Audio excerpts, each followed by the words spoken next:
Hi, you're listening to W12P and my name is Glen. 3 hours of Eurovision madness on its way and we start with this song. Enjoy! Fe nhw I yw Glen Bartlett, fi'n 19 mlwydd oed ac I fi'n byw yn Abertawe. Ar y funud I fi'n gwirfoddoli gyda'r radio Oestermouth Radio yn y Mumbles, le I fi'n cynhyrchu ac yn cyflwyno raglen radio am bwyty'r Eurovision bob wythnos yn ystod y flwyddyn. Byddwch chi'n meddwl gyda raglen Eurovision, sdim lot o bobl yn rando, a ti jyst yn meddwl ta jyst fi yw jyst yn siarad I fi hunan. Ond, actually, mae pobl o'r dros y byd yn gwrando ar y raglen radio. A fi wedi cael tweets mewn a e-byst mewn gan pobl o Venezuela a China, y gwledydd mwy a random, bydde ti ddim yn meddwl bydde fans o'r Eurovision o gwbl yn y gwledydd yma. From the US of A. I can't believe that someone in America is listening to us tonight. Thank you so much for listening. She's loving the show so far and she's going to tell all her American friends to tune in. Yes, W12P is taking over America. That's amazing. Thank you so much.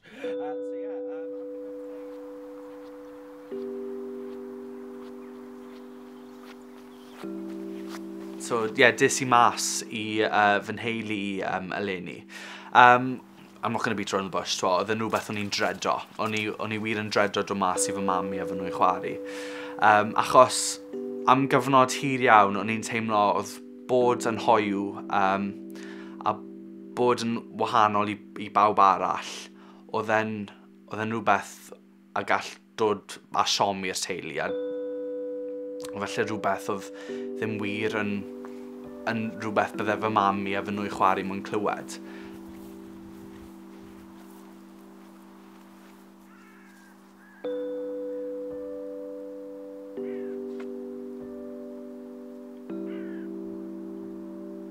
Wastad yng nghefn fy meddwl I, o'n I jyst yn teimlo oedd yn siom I fod yn hoiw ac yn rhywbeth o ddim yn cael ei derbyn.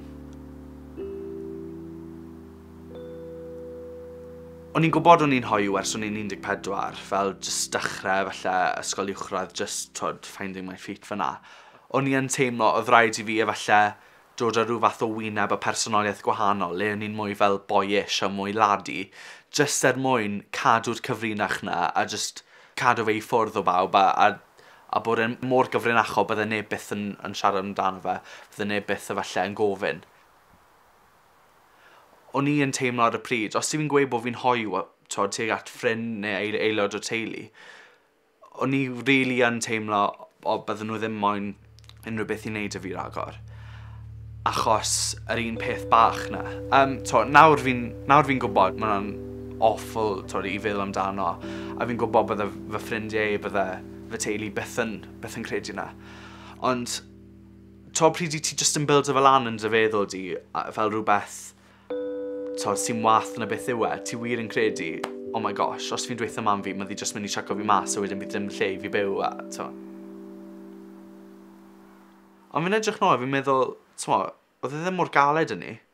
Pryd Dod Mas I mam fi, peth cyntaf wedodd hi oedd, I thought it was going to be something bad.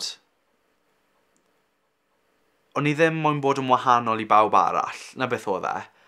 O'n I ddim moyn I bawb I ddiffinio fi gan fy rywioldeb I. Pryd mae fel gang o ffrindiau ti, o'n I ddim moyn cael fy adnabod fel yr un hoiw. Picture of Calomira, the girl who represented Greece in 2008. Mae'n credu gyda'r term Dod Mas.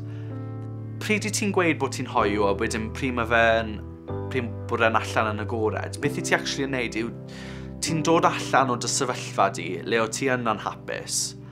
Ti'n dod allan o'r bywyd na, le oedd popeth yn llwyd, a oedd popeth efallai just yn tyfu bach wath na beth yw yn nawr. You've been listening to me, Glen, on Oestermouth Radio and W12P. Thank you so much for joining me tonight. I shall see you next week. Good night.